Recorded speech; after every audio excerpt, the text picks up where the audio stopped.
Tantor Audio, a division of Recorded Books, presents Pixie-lated by Willow Mason, narrated by Gabrielle Baker. Chapter 1. Muffin pushed at the potion bottle until it teetered on the edge of oblivion. "Do you mind?" I asked, shoving it back into the centre of the kitchen table. "That's the only sample we have." "But it wants to be on the floor." The kitten's whisper was mesmerising, soft and seductive. "Can't you feel that?" "It wants to be in the pantry," Brodie said, snatching the bottle and holding it to the light. "Now, so long as everybody remembers not to drink the strange blue liquid, it'll be fine in there." Muffin's face collapsed as my cousin pushed the concoction onto a high shelf and pulled the door closed. "Are you really planning to use the potion on Lucas?" Muffin asked. "Not until I know for sure what's inside it. That's why I've invited Darla Quincy over this morning," Rosie recommended her. "A first-tier witch?" Brodie's eyebrows nearly disappeared into his hairline. "My, we're getting fancy, aren't we?" I think the recommendation had more to do with her experience in chemistry than what level of witchcraft she's achieved. The words sounded sure when they came out of my mouth, but a wriggle of doubt remained. Since my arrival in Oakleaf Glade and introduction into the world of supernaturals, I'd only had one encounter with a witch, my neighbour Hazel. Although she'd only been a third tier, she'd also turned out to be a murderer and thief. Not a great representation for the group. "You'll be in safe hands," Muffin assured me, as though reading my mind. "Darla works in a compounding pharmacy that serves the entire South Island and never had a single mistake. Someone with her eye for detail and knowledge of chemical structures will work out if it's safe." "Or we could just put a few drops in Lucas's cuppa the next time he pays one of his unnecessary home visits," Brodie suggested with a rakish smile. "See how it goes?" "And be up on a criminal charge if it goes terribly?"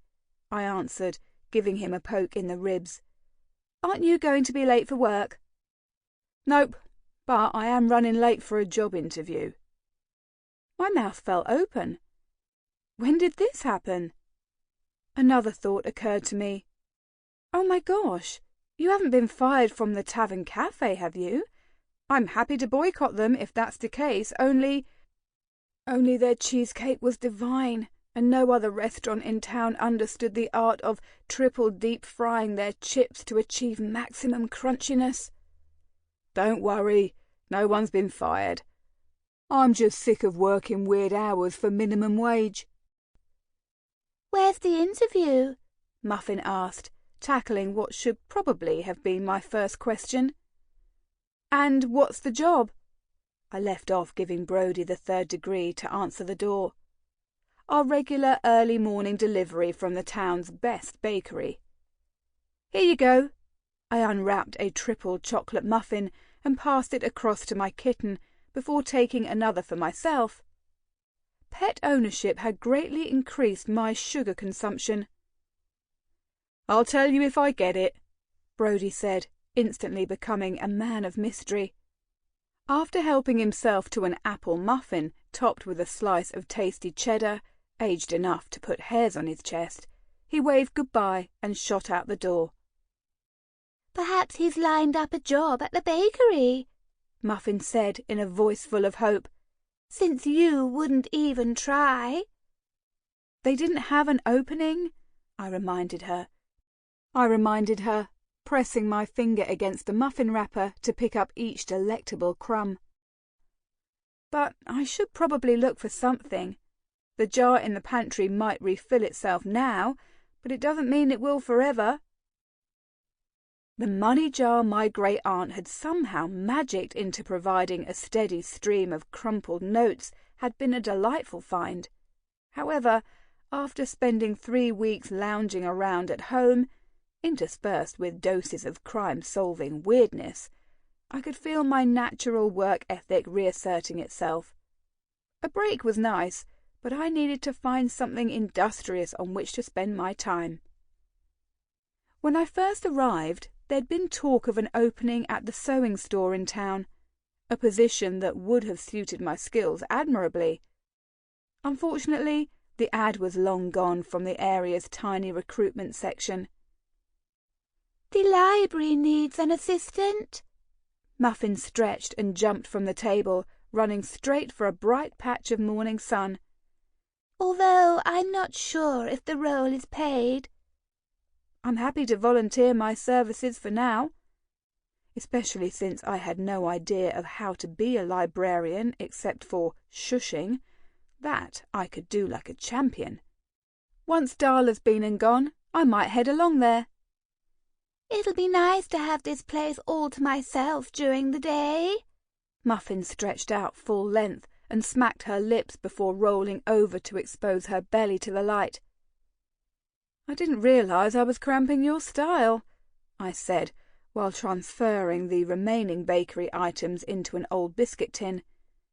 It wouldn't fool any guests for long, considering each treat was wrapped in the bakery's name-branded wrapping paper, but it seemed fancier than the paper bag. "Who's that?" Muffin jumped to her feet, back arching and her fur standing on end. She skittered away from the door, eyes wide with horror. My pulse sped up until I saw Darla's friendly face peering through the window. I waved and opened the front door, standing back as she and a man entered. "This is Reggie Barr, my partner," Darla said, waving towards her friend. "He's just here for moral support." "And because I'm desperately nosy," Reggie added with a good-natured grin, white teeth flashing through the disguise of a dense moustache and beard. His chestnut hair was fashioned into short dreads, ending just above his shoulders, and he wore a pair of old-style dungarees, carefully worn and torn in all the fashionable places. "Get out!" Muffin said, rearing on her bat legs and hissing. "There's no place for your sort around here." "Muffin!" I picked her up, feeling her muscles tense, fighting against the move. "Don't be so rude." I mean, the guy was obviously a hipster, but that was no reason to kick him out. The kitten struggled out of my arms, backing into the lounge.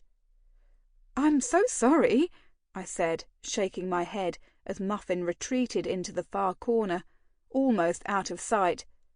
"She's usually welcoming to strangers." "No worries," Reggie clapped his hands together, beaming. "Since I'm just tagging along for the ride, I can wait in the car if you prefer." "We'll be in and out in 5 minutes," Darla said, putting her hand on Reggie's arm to stop him going. "Then your familiar can have the run of the house again." "The potion I'm worried about is in here," I said, trying to ignore the prickles running up and down my spine. Whatever Muffin had experienced on sight, I now seemed to be getting a low-level dose. With a shiver, I grabbed the bottle off the high shelf and thrust it towards Darla. She pulled out a pair of thick horn-rimmed glasses and peered intently at the bottle. "This came from a monster hunter?" "A vampire stole it from Blake Stone, the man who—" "I know who he is," Darla said with a wave of her hand, cutting me off. "The ratbag ended up getting exactly what he deserved." A stake in the heart seemed a bit overboard to me, but I kept my mouth buttoned. An aura of certainty radiated off the witch, leaving me feeling even more out of my depth than usual. "I should be able to handle this in my lab," she said, glancing up from the blue potion. "I can reverse engineer the exact recipe to find out what we're dealing with. Even if it won't work for your friend, it will give us a better idea of what the monster hunters are up to." She pulled the cork out and took a tentative sniff of the contents. There's something sharp in there." Darla turned to her partner, lifting one eyebrow. "Maybe a smidgen of hemlock?" Reggie's nose twitched with such vigour I was afraid he was about to sneeze. Valerian, salvia, mugwort, and wild dagger, at a minimum. He tilted his head to one side, eyes closed as he sniffed more deeply. There's so many hallucinogens in the mix, I'm not surprised the hunters see things when they take it. You can get all those ingredients just from smelling? I was as surprised as I was impressed. Can I take you down to our local KFC and get the list of secret herbs and spices? Darla laughed as she pushed the cork back in to seal the bottle. Are you a fried chicken connoisseur? Because Reggie's services don't come cheap. We're more into muffins, a small voice called out from the connecting doorway. Muffin sat on her hind legs, licking her paw and patting the fur around her ears. But don't bother getting us a recipe. Elisa has trouble following instructions. That might be true, but it's still uncalled for. I gave her a puzzled frown. The small kitten was just as much of an extrovert as I was, and even her snark was usually good-tempered. Something was awry. I probably should have called first, Darla said as she stowed the potion in her enormous handbag. But it's been so long since I had a familiar, I tend to forget about them. When I continued to stare at her in confusion, she laughed and gestured towards Reggie. My friend is a werewolf, probably why your kitten hated him on sight. But what he lacks in feline appeal, he makes up for with his sensitive nostrils. Darla continued speaking, but the words turned to static buzzing in my ear. A werewolf? I shot a sympathetic glance at Muffin, deciding next time I should follow her advice and never mind the rudeness. No need to look so worried, Reggie said, beaming again. This time his smile opened so wide his tongue hung out. I'm harmless. Even if the full moon's due tomorrow night, I don't hunt pixies. But do you hunt kittens? Nah, the man said, ducking his head to avoid my gaze. I'm so out of shape, nothing needs to worry. He patted his belly, which didn't look the slightest bit flabby to me. It'll take a year's worth of effort at the gym before I can look forward to fresh rabbit again. Yeah, you slowpoke. Darla gave him an adoring smile before turning back to me. It'll take me at least a few hours to break down the exact ingredients. Then we can run a test on a willing subject to find out what the formula does to human perception. You test on humans? I shifted my weight from one foot to the other. Well, the only alternative is animals, and, apart from familiars who can already see supernaturals, they're not easy to understand. Have you ever tried to interview a guinea pig about their experiences? Darla rolled her eyes. You can't get a word of sense out of them. I giggled at the image of a witch interrogating a wee animal. Point taken. What if it hurts the subjects? I won't feed it to anybody unless I think it's safe. I'm a witch, not a scoundrel. Though some days it's hard to know the difference, Reggie whispered to me, earning himself an elbow to the chest from his beloved. Somebody's coming, Muffin called out in a worried voice. Were you expecting anyone? It will do my reputation irreparable harm if I'm caught in the company of a dog. Wolf, Reggie growled while I walked to the door, frowning out the side window. Usually it was Muffin who told me who strangers were, since she knew practically everyone in town. But she didn't know the two people standing on the footpath, frowning at their phones before glancing at the front of my house. I threw the door wide open, my happiness overriding the deep concern surging through my body. Mum! Chapter 2. If we're in the way, let us know, my mother said, poking her head into every downstairs room while I trailed along behind her. We can always get a room at the pub in town if you don't have space. I'd hate to impose on you." "Stop it! I'll hear no such thing." I closed each door my mother opened, trying to remember if there was anything magical on display that shouldn't be. Since my mother would have pixie blood in her veins, even if it wasn't dominant, she might catch an eyeful she wasn't prepared for. "You're welcome to stay as long as you want. In fact, I'll take you upstairs right now and show you the spare room." "Nonsense! You sit down and have a rest. Me and Ben will have a quick tour around the rest of the house, then we'll pop into town and organise a motel." "But I want you to stay here," I protested, falling into my mother's passive-aggressive dance with the ease born of old habit. "I insist that you stay here." "No, I won't hear of it." My mother opened the back door and stared into the yard, frowning at the creepers growing over the back fence. "Ben, did we pack the clippers? That ivy will grow so heavy it'll pull the wall down. Then you'll have much closer acquaintance with your neighbours." Ben Neal gave me an apologetic smile. "Sorry, love. I told her to give you fair warning we were coming, but she got a bee in her bonnet about the trip and wouldn't listen." If one of my faults was being nosy, my mother's was complete ignorance of any feedback received through her ears.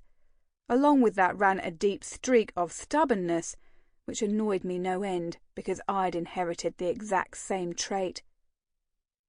"Would you like a cup of tea?"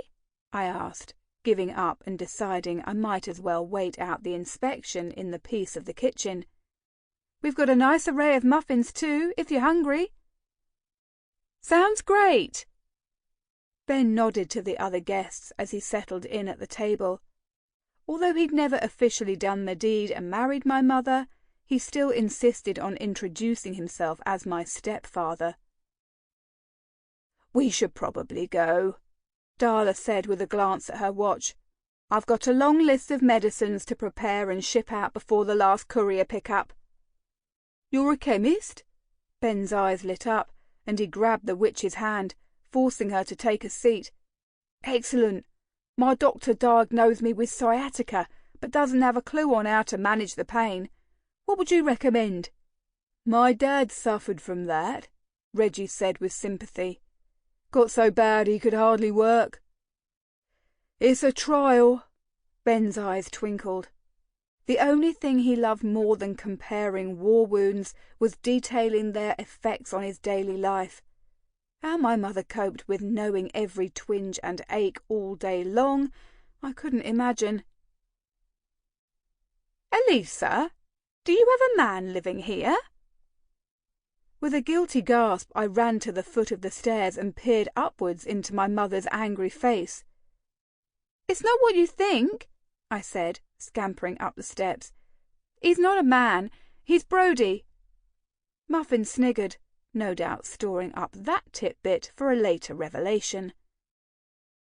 "If that's meant to mean something, I don't know what it is." My mother perched her hands on her hips and glared. "Leave her alone, love," Ben called out. "If she wants to shack up with a man, it's only because you and I gave her a shining example." "He's my cousin." I reached the top of the stairs and hugged my mother, ignoring the thunderous expression.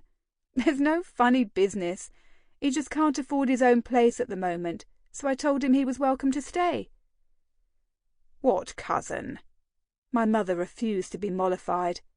"I don't recall any cousins with that name.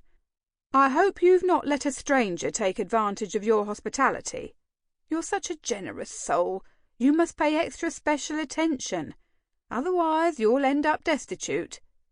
"I'm careful."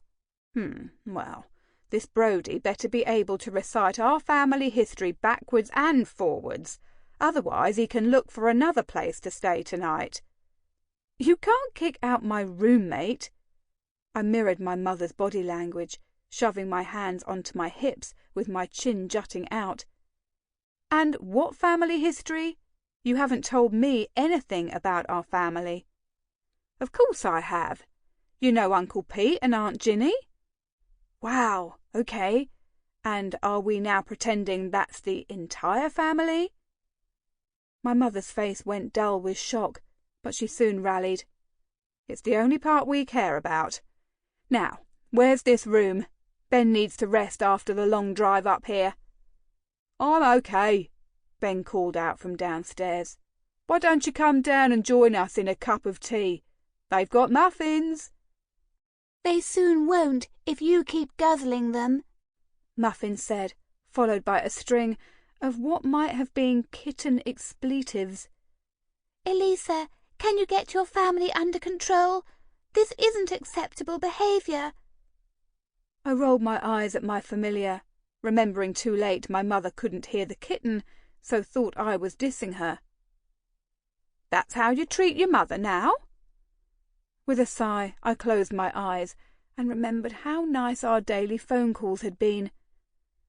Since moving out of my childhood home a few years ago, I'd forgotten how tiring it could be to spend time with my mother in person. Over the phone, she was lovely. Deciding it would be best to extricate myself rather than continue sparring, I walked back to the kitchen.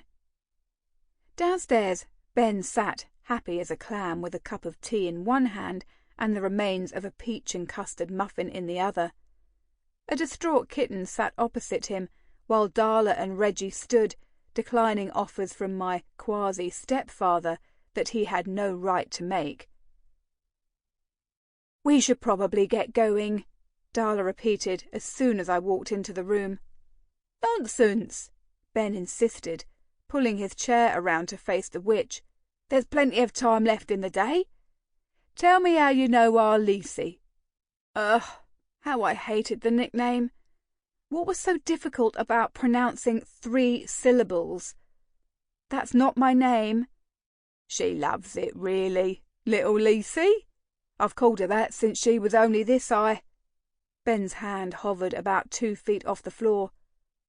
Considering he'd begun dating my mother when I was at high school, his approximation of my height missed a good 3.5 feet. Where's this Bodie? My mother demanded, stopping to plaster a kiss on the side of Ben's face.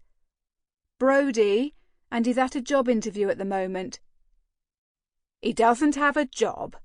Mum's face collapsed in horror. Oh, no. No, no. This won't do at all. Muffin snuffled in a way that sounded suspiciously close to muffled laughter. I helped myself to another treat from the tin, quelling her amusement with a large bite. Brodie has a job at the Tavern Cafe. He's just looking for something better. And what are you doing? Have you found something yet? I've got an interview lined up at the library, I merrily fibbed, thinking what my mother didn't know couldn't hurt her. What do you do? My mum stared straight at Darla, unfazed at the fact she was demanding answers from a stranger. I'm a compounding chemist. Now, see? Mum pointed to Darla in case I'd somehow missed the fact she was sitting there. That's a real job. Perhaps you should take some time to work out what you want from life and train up while you've got the energy. Visions of report cards where the alphabet began at C, then went downhill, strayed into my mind. I'd struggled through secondary school, and now my mother believed I could handle a tertiary education. Fat chance. What room are we staying in? Ben asked, leaning back and patting his fed belly. His expression was so like Muffin's after she'd had a feed that I couldn't help but smile. I'll fetch the bags from the car. How long are you staying? Why? Is there a problem? What else are you hiding? Are you a punk now? Is that why you've coloured your beautiful hair? I tucked a strand behind my ear and smiled guiltily. In the rush of her arrival, I'd forgotten there were a lot more changes going on than just my roommate or the inherited house. Just asking so I can buy more groceries when I'm shopping today? My mother hooked an eyebrow up, nostrils flaring as she scanned my face. OK, then. We don't have any formal plans. I've just been worried, what with your discoveries of dead bodies everywhere. Thought I'd check in and see what's going on. "The killer was found and sorted," Reggie said, easing himself into a chair and earning a scowl from Darla. "We're usually a peaceful place. Ask anyone." "It's not like I stumble across bodies every day, Mum." I reached over and hugged her. "And you're welcome to stay as long as you like. You know that." She bit her lower lip, suddenly appearing closer in age to me. "Come on, Kayla," Ben said, giving her a pat on the rear.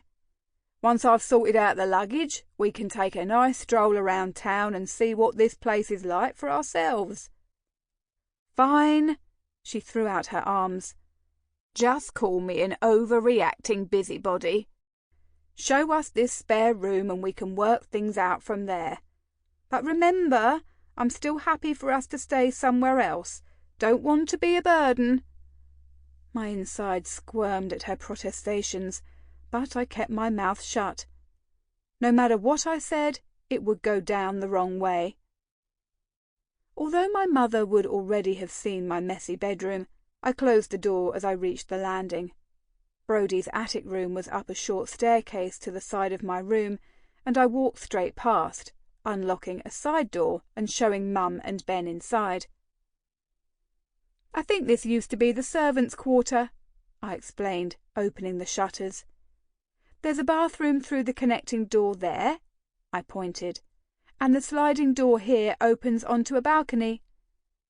Mum ventured outside, gripping the railing and shaking it firmly before heading back indoors.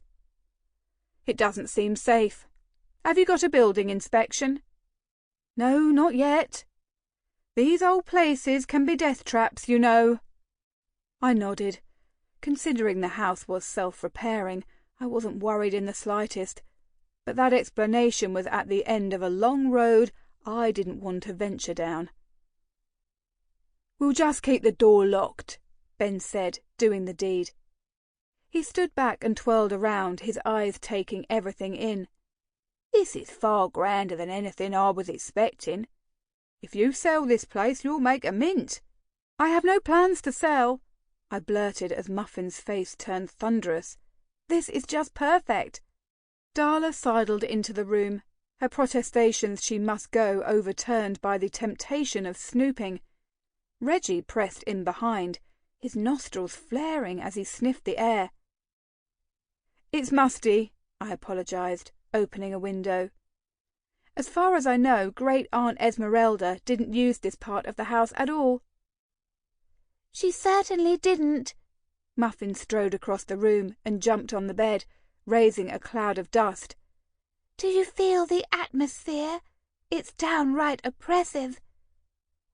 Between the expected and unexpected guests, I hadn't noticed, but after Muffin drew my attention to it, I had to agree.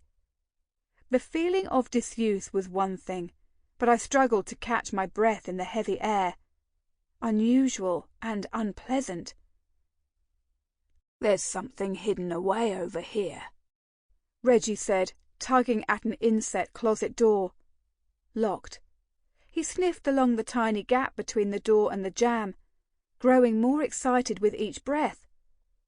"It smells old and wonderful." A line of drool oozed from the side of his mouth, turning the denim of his overalls inky blue where it landed. "Use your magic," Muffin said, forgetting her antipathy towards Reggie as she joined him in clawing at the door. Hunching my shoulders to hide my actions from Mum, I scratched a small helping of pixie dust from my head and visualized a key. With a soft blow, the smoke travelled out in a thin line, then reversed direction, leading me towards my bedroom. It hung in a small cloud above my keyring before dissipating into the surrounding air. "Good point," I muttered under my breath, walking back to the spare room and flicking through the keys until I found one the right size. "Stand back, Reggie." The werewolf took an obedient step away, catching Muffin around the midriff and lifting her clear when she paid no attention. I slotted the key into the door and turned it, trying to ignore the flutter of anticipation in my belly. "Voila!" I flung the door open. A broom propped in the corner began a slow tumble forward, and I caught it, staring inside the cupboard with... Sample complete. Ready to continue?